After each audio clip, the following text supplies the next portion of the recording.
Hundreds of defectors from Islamic State have massed in Syria's Idlib province, with many planning to cross the nearby Turkish border and find ways back to the Middle East, North Africa and Europe.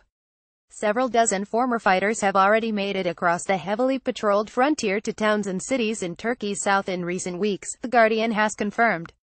Four Saudi Arabian extremists arrived in a southern Turkish community in early September after paying smugglers $2,000 each for the perilous journey past border guards who have shot dead scores of infiltrators this year alone. The exodus of fighters from areas controlled by ISIS to other parts of Syria and Iraq has continued throughout the past year, as the terror group has lost much of its former heartland to a concerted assault by Iraqi troops, forces allied to the Syrian regime and a US-led air coalition in both countries.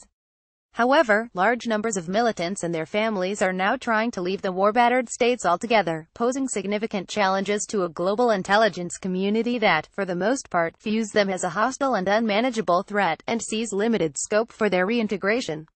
A Saudi national who fled Syria in late August told The Guardian that as many as 300 former ISIS members, many of them Saudis, had established a community north of Idlib city, which is now dominated by the al-Qaeda affiliate, Jabhat al-Nusra. "Most want to leave, like me," said the 26-year-old, who called himself Abu Saad. "A lot of them realize that the group they were with tricked them.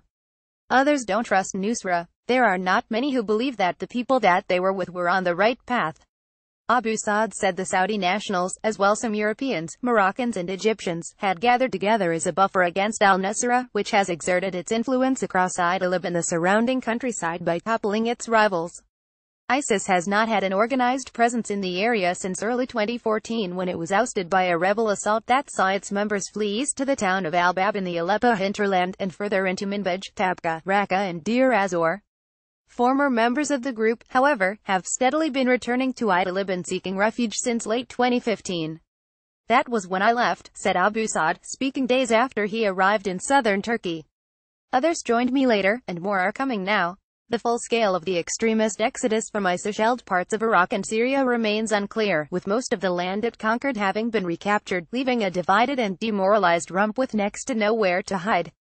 One of ISIS's two main centers of power, Mosul in Iraq, fell in February, and the other, Raqqa in Syria, is slipping further into the hands of US-backed Kurdish forces who had already hounded the group from most of Syria's northeast. Tens of thousands of ISIS fighters are believed to have been killed in the battle to retain territory it seized from mid-2014, and thousands more homegrown extremists are believed to have returned to their communities. But the numbers of foreign fighters who have survived and are looking to return to their homes have been more difficult to gauge. So too have the true intentions of men who had allied themselves to the world's most feared terror group during its ascendancy, but claim no further part of it as its reach and influence dwindles. French officials have said privately that they would rather that nationals who traveled to join ISIS died on battlefields and have no plans to support those who now want to return. Other European states have expressed similar sentiments. ISIS defectors had at one point been of high interest to intelligence agencies who had made little ground in penetrating the group as it consolidated a hold on swaths of Syria and Iraq and plotted attacks in Europe and beyond. As the group has capitulated, MI6, the CIA and France's DGSE have had increasing access to informants whom they have met within Kurdish-controlled areas of Syria's northeast and in northern Iraq. The increased access to informants with real-time information has left those who fled earlier with less leverage over governments who might otherwise have agreed to talk with them. "It's a lot better than it used to be," said one intelligence official. "We have a more complete picture than we did." Abu Saad said he would not return to Saudi Arabia if doing so meant a prison sentence. "A rehabilitation program maybe," he said. "I went to Syria sometime in 2012. I went to support the Syrian people and in the first few months I was with the Muhajirin, an auxiliary group of foreign fighters. It wasn't until early the next year that my units swore allegiance to ISIS.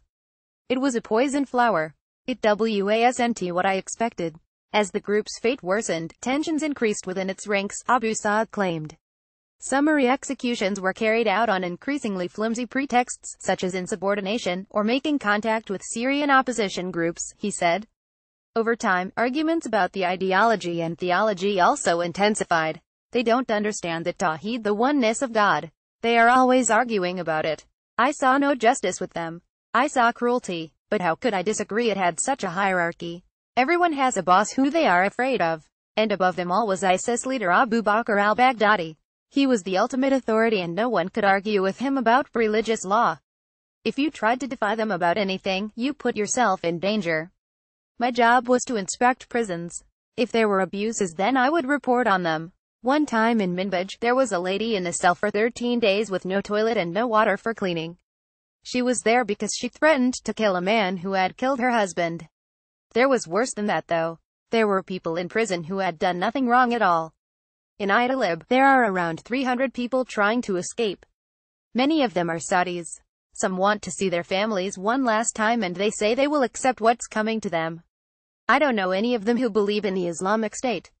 They all ran away for a reason.